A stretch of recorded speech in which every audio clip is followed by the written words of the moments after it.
Olá, meu povo lindo! Estamos de volta. Não disse? Foi rápido, só para tomar uma goladinha de café, do pretinho que satisfaz e voltar agora para nossa aula de oficina de língua portuguesa. Gente, hoje o tema da nossa aula, nosso objeto do conhecimento é super top. Nós vivemos aí a chamada quarta revolução industrial, a revolução técnico-científica informacional, povo lindo, também conhecida como a revolução das inteligências artificiais. E claro, com o advento da internet e todos os recursos que ela proporcionou, nós sabemos que surgiram novas formas de comunicação. Outras formas foram readaptadas, né? Foram tomando, vamos dizer assim, formatos diferenciados. É por isso que a gente fala nos gêneros digitais, ou seja, os gêneros textuais, os atos de fala, situações comunicativas que você percebe veiculadas na internet. Olha aí que bacana. E a gente sabe como isso é importante, porque a internet ela permitiu que nós nos comunicássemos de forma mais rápida, de forma mais efetiva e com uma quantidade maior de pessoas, né? Comunicação tecnicamente instantânea. Hoje, as coisas que demoravam anos para chegar até aqui no Brasil, não demora danada. Hoje é muito rápido, pelo menos em termos de comunicação, né? Estou falando exatamente de evolução. A gente sabe que tem os impactos negativos provocados pelas tecnologias da comunicação.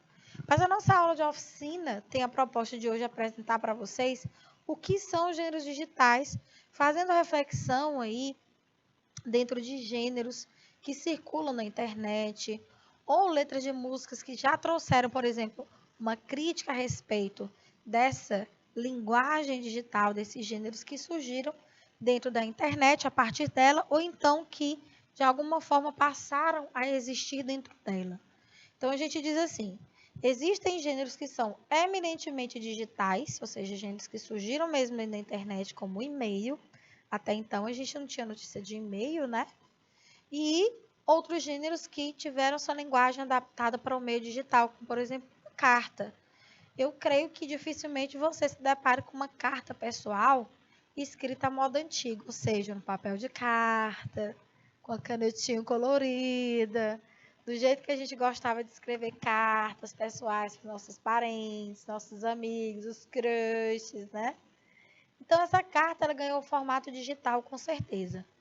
Não é que ela não exista, mas ela praticamente, tendo em vista como era utilizada antigamente, praticamente desapareceu, né? Então, a carta é um gênero que teve aí, vamos dizer assim, o seu portador, o seu meio de propagação transformado pela interferência das tecnologias digitais pela internet. Então, hoje a gente vai reconhecer os gêneros digitais, entender como é que eles funcionam, entender como eles se manifestam, né? Linguagem verbal, não verbal, mista, multimodal, analisar as condições de produção, recepção e circulação de gêneros digitais diversos, considerando a intenção discursiva deste gênero. Vocês ouviram eu falar no início da nossa aula de leitura e produção textual sobre os podcasts do canal. Pois é, gente, o podcast é um gênero digital, pode ter certeza.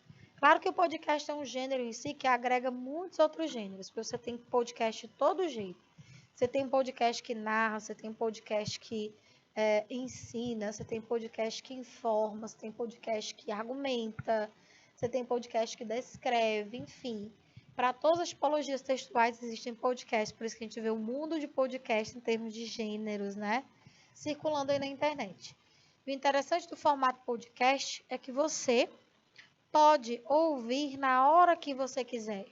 É um recurso tecnológico que se manifesta em linguagem oral, porque é uma mídia de áudio.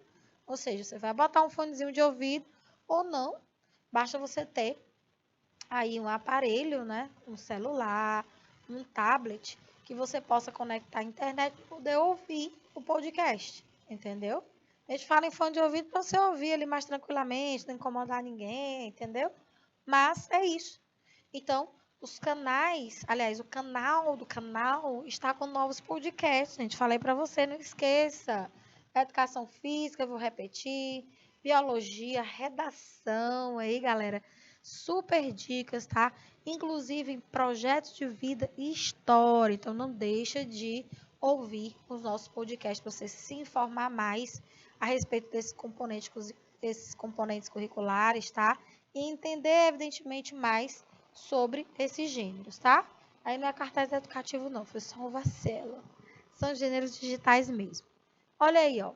Essa canção de Gilberto Gil, maravilhoso compositor, cantor, intérprete brasileiro, é chamada pela internet. Bem conhecida essa canção até, não é muito novinha não. Ele fala aí das possibilidades que a gente tem de entrar no mundo, invadir outras culturas, porque a linguagem propiciada pela internet, aliás, não é nem a linguagem em si, mas as possibilidades de comunicação, né? E isso requer formas diferentes de linguagem, possibilidades pela internet, interferem, evidentemente, e até propiciam um processo de globalização. Vejam que hoje nós somos considerados uma aldeia global. A internet é tão influente em nossa vida que hoje já se fala na cybercultura, ou seja, naquilo que a gente faz e expressa em termos de cultura nos ambientes digitais. Então vejam bem que é uma coisa interessante para sempre a gente refletir, para a gente pensar na nossa, vamos dizer assim, atuação em relação a esses recursos que a internet nos permite, nos possibilita. Olá, Regina querida, tudo bem? Muito boa noite, querida estudante. Seja bem-vinda à nossa aula de oficina de língua portuguesa. Então, essa música é algo assim: criar meu website, fazer minha homepage, com quantos gigabytes, se faz uma jangada, que beleza, e por aí vai. Aqui você já vê que ele vai trazendo aí palavras, são estrangeirismos, né? São anglicismos, ou seja, palavras originadas da língua inglesa e que tem muito a ver com o mundo da internet, com esse mundo digital. Olha aí, o website, homepage, gigabytes, aí vem, que veleje nesse informar, que aproveite a vazante da infomaré, olha aí, infomaré, maré de informações, olha aí que bacana. Também de informática, né? Que leve um oriqui do meu velho orixá ao porto de um disquete de um micro em Taipei. A gente nem tem mais disquete, né, povo lindo? E a música vai fazendo essas reflexões sobre os processos de globalização e como as localidades do planeta elas se tornam pequenas, entre aspas, por conta da proximidade que os recursos digitais permitem, tá? Então tá aí, se você quiser mais analisar essa musiquinha, tá lá na plataforma Deezer, que inclusive é uma plataforma de músicas, podcasts igual o Spotify, tá? Que você pode acessar aí e ouvir música, ouvir podcast de várias naturezas. Então a gente faz algumas perguntinhas básicas. Olha só. Na atualidade, o uso da internet está influenciando o jovem de forma positiva ou negativa? Responda. O que é que você acha? Você, jovem, está sendo bem ou mal influenciado pela internet? Eu vejo as duas coisas, né?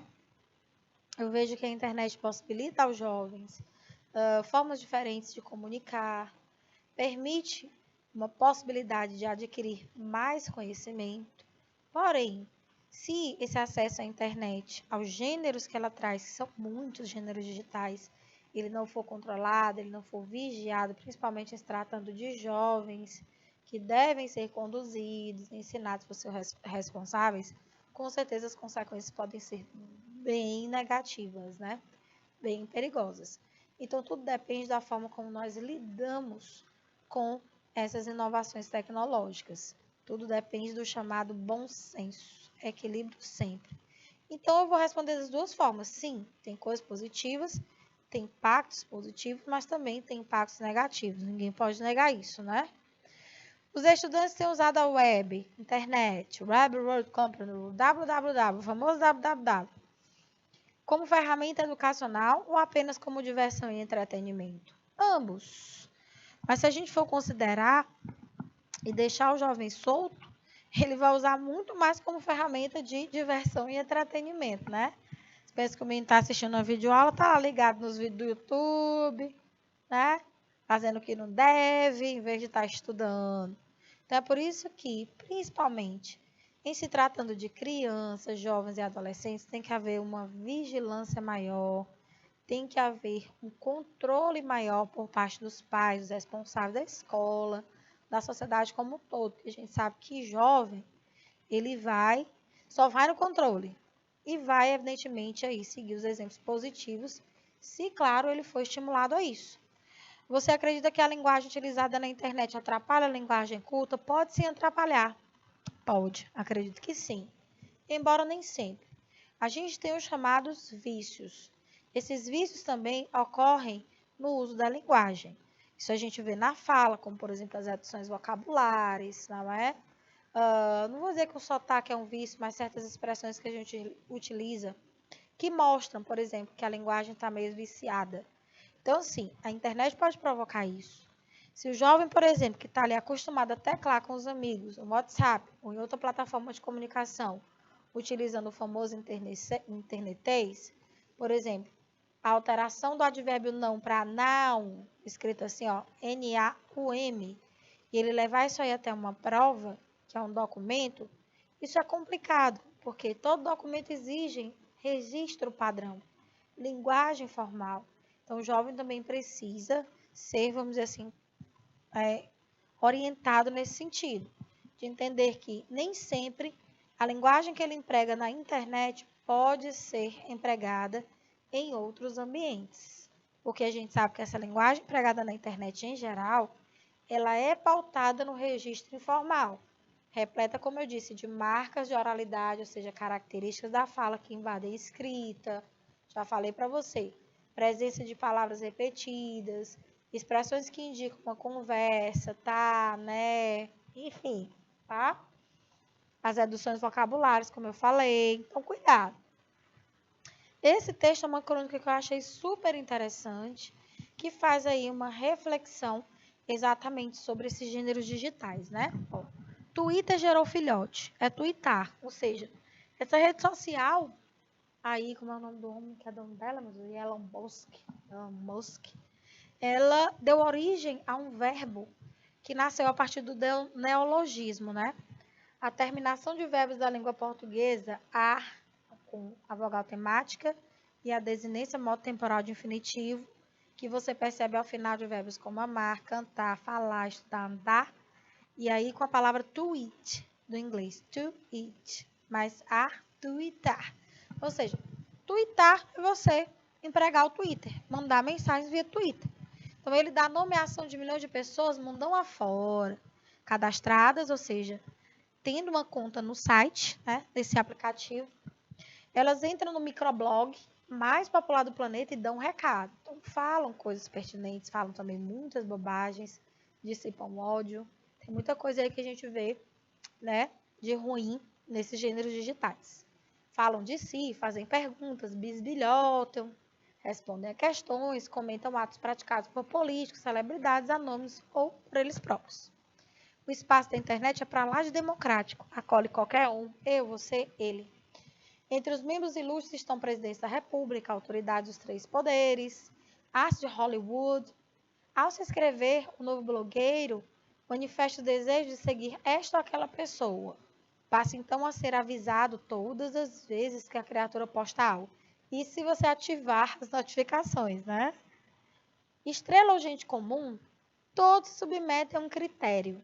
O tamanho e o limite do texto, a mensagem deve caber em 280 toques, e é verdade, era menor ainda. Quer dizer, o Twitter, ele permite mensagens de um tamanho máximo de 280 caracteres. Anteriormente, gente, o Twitter começou com 140 caracteres. Quer dizer, se de uns tempos para cá, essa limitação, ela foi de alguma forma ampliada, né, até paradoxalmente falando, quer dizer que daqui a pouco ele pode permitir, sei lá, o dobro de toques, como aconteceu, de 140 para 280, sei lá. Vai que mais 140 toques são agregados a esse último valor, né? O que é isto? É isto.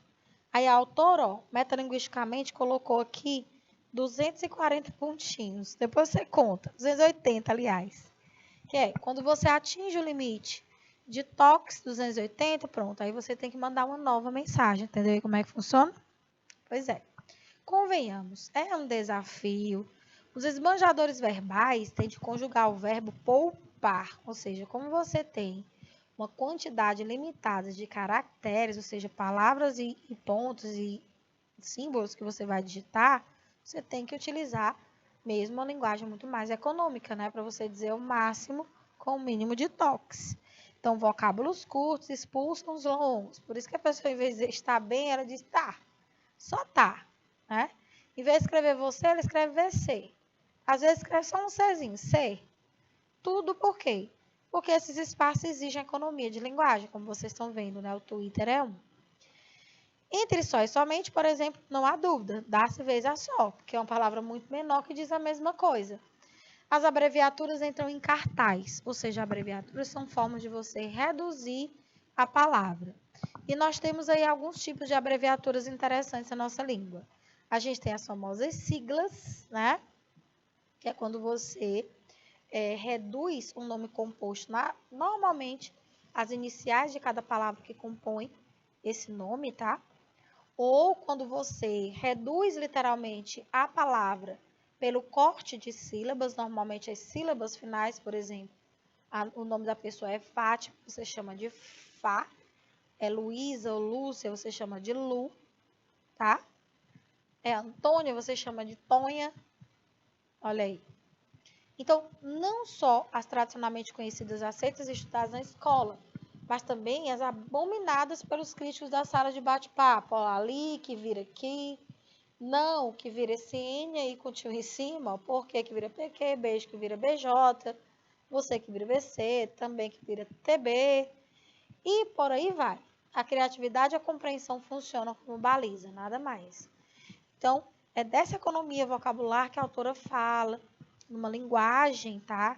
Que é muito empregada nos famosos gêneros digitais, uma conversa, tá? Informal, um bate-papo. Agora, claro que, se você me perguntar, dentro da internet há gêneros digitais formais. Você tem, por exemplo, um abaixo-assinado, que é um texto mais formal, uma carta aberta, um manifesto, uma carta de reclamação. São gêneros que exigem mais formalidade.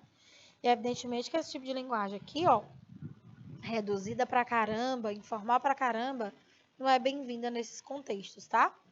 Então, muitos abominam o modismo, é direito legítimo. Ao exercê-lo, porém, excluem-se. Caem fora não só do Twitter, o microblog se inspirou no SMS, as famosas mensagens de texto, né? Mensagens de texto celulares. Hoje a gente percebe que com o passar do tempo, esses SMS viraram basicamente spam, gente. Ninguém manda mais SMS. A gente só recebe das empresas, né? Falando, por exemplo, operadora de cartão que diz que alguém usou teu cartão, que tu foi roubado, ou então quando tu usa o cartão, cai lá. Você gastou, não sei o que, não sei o que. Ou então, propagandas inúmeras. Então, o SMS está meio que reduzido a isso. Bom, para mandar recado por via tão simples, ninguém dispõe de mais de 280 toques. Entrar na onda, pois, não significa abandonar a norma culta. Significa ampliar as próprias possibilidades. Poliglotas na nossa língua, somos mais uma às tantas que falamos ou escrevemos. Ou seja, a gente tem que ser poliglota no nosso português, né? É isso, gente. E claro, olha só, para falar sobre este mês maravilhoso, da campanha, né? O mês de campanha intensiva de conscientização dos homens contra o câncer de próstata, nós temos aí o famoso Novembro Azul, mês mundial de combate ao câncer de próstata. Sua vida é única, prevenção é o caminho. E a gente vê alguns elementos, tanto verbais quanto não verbais, que vão aludir aí ao universo masculino. A gente sabe que é instituído socialmente, ou seja, meio que um acordo, que a cor azul seja atribuída ao universo masculino e a cor rosa ao universo feminino. Isso não define nada, tá? Mas a gente tem isso em senso comum. Então, é claro, o mês novembro foi representado com a simbologia do azul para representar aí um mês de combate mais intensivo ao câncer de próstata, um mês de conscientização dos homens a procurar mais periodicamente o médico, fazer seus exames e tentar se prevenir contra essa forma de câncer. Você tem aqui o bigodinho azul, ó, o elemento não verbal, que lembra o universo masculino. O famoso lacinho, né? Esse lacinho que ganha aí ao passar dos meses do ano, uma corzinha diferente simbolizando uma campanha diferente, ó. No último mês, outubro último, a gente estava lá com o lacinho cor-de-rosa. Outubro rosa, prevenção contra o câncer de mama. No agosto, em agosto, a gente estava com o lacinho lilás, ou seja, o agosto lilás, prevenção, combate contra a violência contra a mulher, né? Combate da violência contra a mulher. Janeiro branco, um mês de conscientização sobre os males mentais, as doenças mentais. Então, a gente tem aqui em novembro, o Novembro Azul, mês mundial de combate ao câncer de próstata. E por que eu trouxe um cartaz? Principalmente por conta do meio onde esse cartaz está circulando. A gente sempre conheceu, gente, a vida inteira o cartaz. É um gênero muito comum, inclusive aparece bastante em ambientes escolares, né? O cartaz aí costuma ser um gênero que ou descamba para o informativo, ou vai meio que para a área da publicidade, né, do campo jornalístico midiático, como um elemento de conscientização. O cartaz também traz campanhas interessantes, campanhas que divulgam causas sociais relevantes, como esta que eu estou mostrando aqui para vocês agora, do Novembro Azul. Então, o fato de o cartaz ter se tornado também um gênero digital, embora ele não seja originalmente, mas tornou-se um gênero digital, é importante porque a gente sabe que na internet as coisas se dissipam mais rápido. Então, como a gente quer ganhar o engajamento, principalmente dos homens, nessa campanha, a gente traz aí o cartaz para dentro da internet e tantos outros gêneros que vão funcionar muito melhor lá dentro, porque comunicam rápido, rapidamente se espalham, né? O famoso termo de viralização. Então, a gente observa aí que esse cartaz digital, a gente sabe porque ele foi retirado desse endereço eletrônico, que eu sempre faço questão de mostrar aqui, para que você possa acessar direitinho o endereço, visualizar o site onde essa forma de publicidade foi gerada, tá? Então, a gente tem o corpo do texto em si, cores e formas, ou seja, a gente vê que esse cartaz digital, ele tem elementos verbais, verbais aqui expressos na palavra, tem variação de linguagem verbal, porque aqui você tem cores diferentes, caixa alta de tamanhos diferentes, ó, caixa alta maior, caixa alta menor, letra cursiva, cores diferentes, isso tudo mostra que aí, dentro da internet e também fora dela, o cartaz é um gênero multimodal. Por essa variação de linguagem verbal e não verbal que ele apresenta, ele pode ser chamado de multissemiótico, multimodal, é a mesma coisa, tá?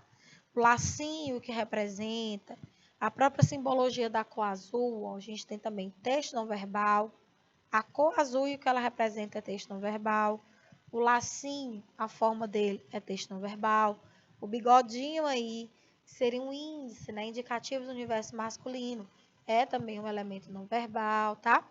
Aqui, ó, o local onde esse cartaz circulou, ou seja, o meio de circulação, meio digital. Então, você está diante de um gênero digital. Não que ele seja, repito, originalmente um gênero digital, mas está lá circulando no meio, ou seja, é mais um meio de circulação para esse elemento. Cores e formas, né? Bom, o que a gente espera de características da linguagem digital, portanto, queridos estudantes? Olha aí, ó. Textos mais curtos e diretos, ou seja, a pessoa não tem muita paciência para ler muita coisa na internet, não, né? Um exemplo disso são os vídeos. Perceba que os vídeos divulgados na internet são cada vez mais curtos, ou seja, eles têm que trazer o máximo de informação no mínimo de tempo. Observe que os vídeos que têm uma duração, vamos dizer assim, mais longa, eles não têm muito, vamos dizer assim, eles não agregam muito, não trazem muitas visualizações, porque tornam-se mais cansativos. Então, você tem essa coisa da rapidez da comunicação na internet. Por isso que uma das características dos gêneros digitais é um texto mais curto. Quando eu digo texto, é um texto verbal mesmo, ou seja, poucas palavras, muito mais imagens, cores e formas de estímulo, tá?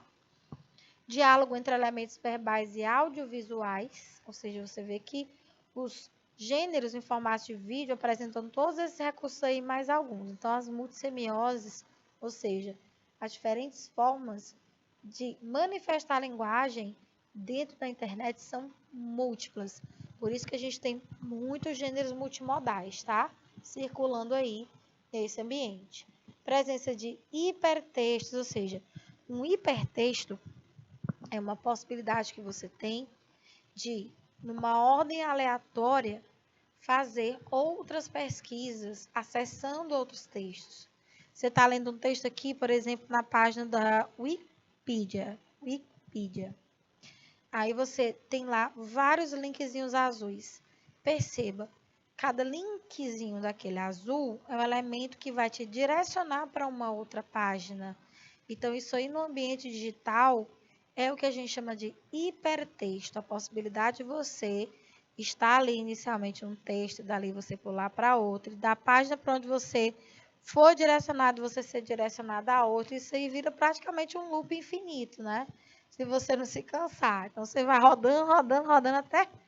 Ou seja, você vai ler muita coisa em ambientes diferentes, em sites diferentes, vai se deparar, evidentemente, com gêneros digitais diferentes, essas possibilidades de ampliação de leitura numa ordem aleatória, tá? Não é uma ordem linear, é o que a gente chama de hipertexto. Então, os gêneros digitais são, sim, marcados por hipertextos, tá?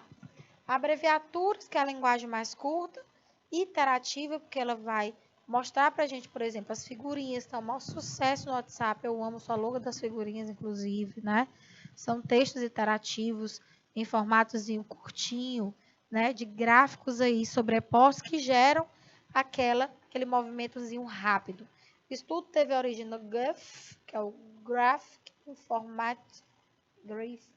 o GIF. Graphic Informat, sei lá, gente, esqueci, é uma palavra em inglês. É um formato de gráfico, pronto, interativo, falei. Emoticons e emojis. Aí os emoticons e emojis são gêneros digitais? Total, nenéns. Surgiram na internet com certeza. As famosas carinhas, os caracteres, tem diferença? Tem. O que a gente chama, por exemplo, de emoticons, era o que a gente basicamente utilizava utilizando as teclinhas do teclado, como um ponto. Você ia mandar um beijinho, acho que era isso aqui. Você usava um asterisco, tá? E um acento grave para dizer aquela piscadela. Era isso aqui. Isso aqui, ó. Um coração. Você teclava a tecla da letra S com o número 2. Oh, gente, S2. Coração. Tá vendo? Isso aí é o que a gente chama de emoticon. Pouco tempo depois do surgimento dos emoticons, a gente teve os emojis. Isso tudo foi transformado em rostinhos. Tanto é que eu me lembro que, às vezes, eu teclava alguma coisa de caractere e ele se convertia no emoji. Então, todos esses elementos são digitais, gente, são gêneros digitais e que comunicam por meio de linguagem não verbal. Olha que interessante. Nem todo emoji é não verbal, né? É não verbal só quando ele não se serve da palavra, evidentemente. Olha aí, ó. É isso aí. Emoticon versus emoji. Então, eu trouxe esses dois gêneros digitais aqui, tá? Que inicialmente tiveram esse formato aqui de caracteres, né? Você formava rostinhos, literalmente, corpos. Tem gente que tinha a habilidade de formar um boneco inteiro só usando esses caracteres. E depois eles foram transformados os emoticons em emojis. Então, veja aí a historinha. Ó. Os emoticons significam ícone de emoção. Foram criados em 1982 pelo norte-americano Scott Foreman, o qual propôs que seus amigos passassem a utilizar aí um rostinho feliz para indicar mensagens cômicas engraçadas e um triste para representar recados sérios. Esses rostinhos se espalharam rapidamente pelo mundo e foram apelidados como emoticon. Ou seja, um emoticon é um caractere, a junção de caracteres que mostra algum tipo de sentimento, de emoção, tá? Então, é uma representação gráfica, ó, de uma emoção feita através dos caracteres que você tem à disposição em seu teclado e nada mais. Era só isso. Ou seja, para manifestar essas emoções, os emoticons se serviam basicamente dos caracteres lá do teclado, tá, gente? Só uma correção. Tem S demais aqui, ó. Corte 1, tá? Aí, os emojis. uma espécie de evolução dos emoticons. Aí já foi um japonês que criou. Aqueles têm a sua criação atribuída, os emojis, ao cientista da computação Shigetaka Kurita, na década de 1990, quando a internet já estava ganhando corpo, né? Que baseou nos ícones usados na previsão meteorológica para indicar se o dia está chuvoso ou ensolarado, tal como os símbolos empregados em mangás para expressar sentimentos e emoções. Os emojis são desenhos próprios e inéditos tratados como extensões do conjunto de caracteres ocidentais. Então, você já vê nos emojis em si uma representação mais não verbal. Então, aqui, ó, à sua esquerda você tem um emoticon e aqui à sua direita um emoji. E houve uma época, como eu disse a você, que isto aqui, na hora que você se teclava, se convertia no rostinho. Feliz, né? Rostinho empolgado. Agora nós vamos falar mais especificamente sobre alguns gêneros que você vai encontrar aí em ambientes digitais. Olha só, um gênero aí muito importante e que faz parte do campo do trabalho, né, das profissões, é o currículo web. Eu mesmo já fiz várias impressões de vários currículos quando eu estava à procura de empregos, né? Deixei nas empresas com meu perfil profissional. E hoje a gente basicamente encaminha um formato digital, um PDF. Então, o currículo que circula na web, inclusive tem, por exemplo, a plataforma Lattes, em que você divulga nessas plataformas de maneira bastante reduzida o seu perfil profissional, suas experiências profissionais e suas pretensões. Então, é uma variação, evidentemente, do currículo impresso. Isso significa dizer que a internet possibilitou que gêneros que já existiam muito antes dela pudessem ganhar, vamos dizer assim, uma nova forma de manifestação. Então, todo currículo que circula na internet é um currículo digital, é um gênero digital, né? Sendo uma plataforma digital, conta com ferramentas que tornam possível a inclusão de documentos, suplementares, fotos e até mesmo arquivos de voz e de vídeo. Ou seja, os currículos mais modernos permitem que você apresente no arquivo de áudio sua voz, coloque um pequeno vídeo, né, falando sobre você. Então, bem interessante esse formato. Veja que as informações são bem simplificadas, né? É um texto mais reduzido. Como eu disse, ainda há pouco nas características que a gente espera aí em gêneros digitais, né? As informações necessárias. É isso aí que eu queria falar ainda agora e não consegui. Graphics Interchange Format. Ou seja, um gráfico em formato inteligente, um formato que é repetido várias vezes num loopzinho. Por isso que a GIF é rápida. Você vê aquela imagem rápida que se repete. Então, segundo o criador, não seria nem GIF a palavra, mas coitada, não tem jeito não. Todo mundo chama de GIF agora.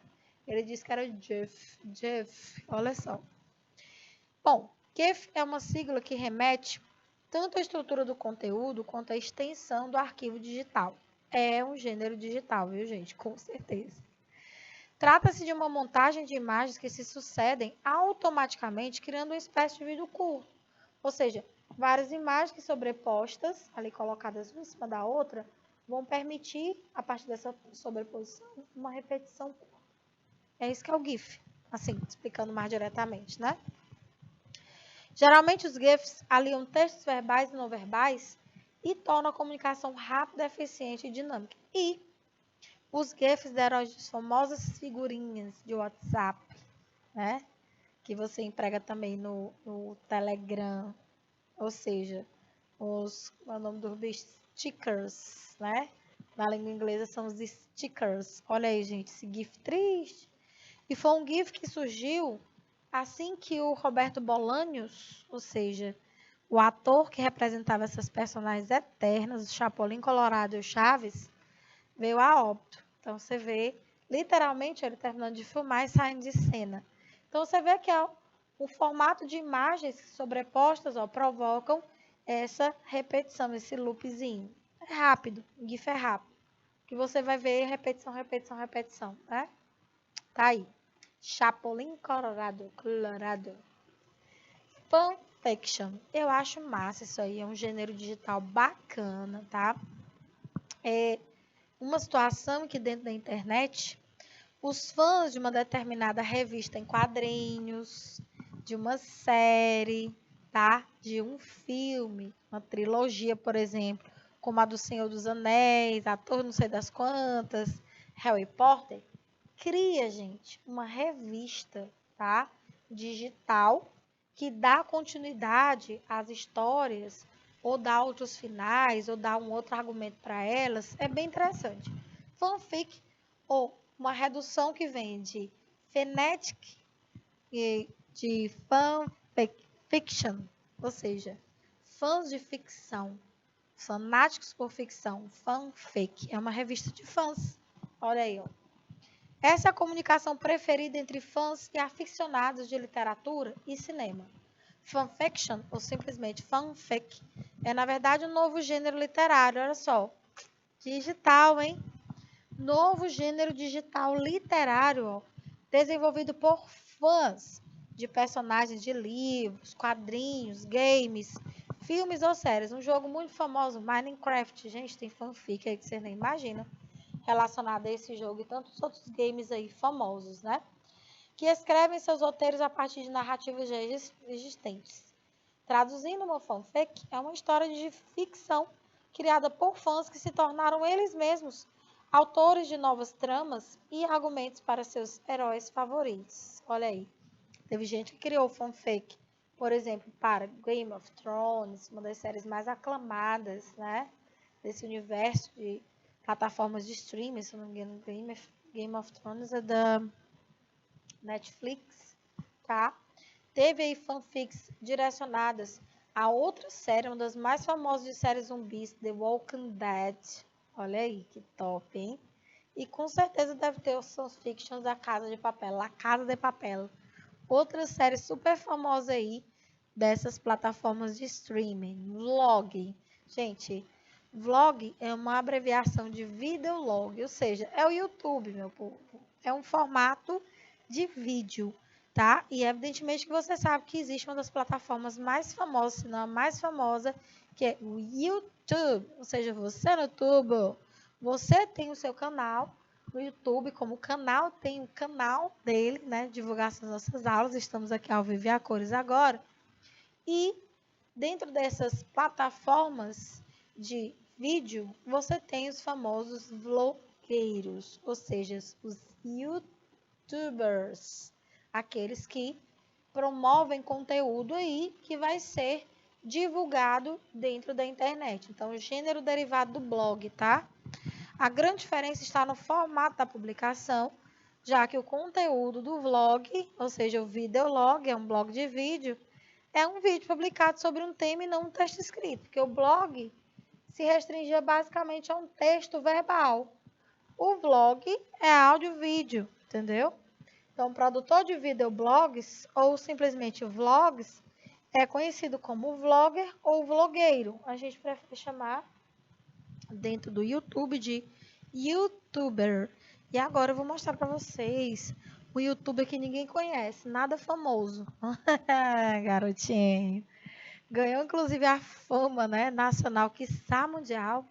O Whindersson Nunes aí com suas publicações no mínimo inusitadas, né? O cara é uma fera aí, um orgulho para o Piauí. É um dos vlogueiros, youtubers mais famosos e mais, ó, ricos, bebê, rico, dá dinheiro, viu? Se tiver talento aí, aproveite, arrase. Olha aí, vlog. Bom, e agora falando aí do internetês, já que a gente trabalhou bastante aqui os gêneros digitais, quanto mais, vamos dizer assim, popular, quanto mais informal for o gênero, mais você vai perceber dentro dele a presença de internetês, que nada mais é do que um neologismo que se refere à linguagem empregada na internet. Até características dessa linguagem a gente já viu.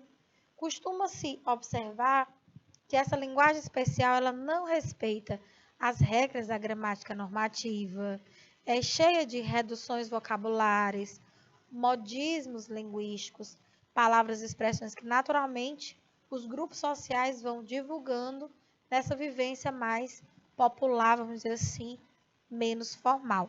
Então, o internetês tem como uma das principais características, tá? O uso de neologismos, palavras extremamente reduzidas, uma linguagem bastante econômica.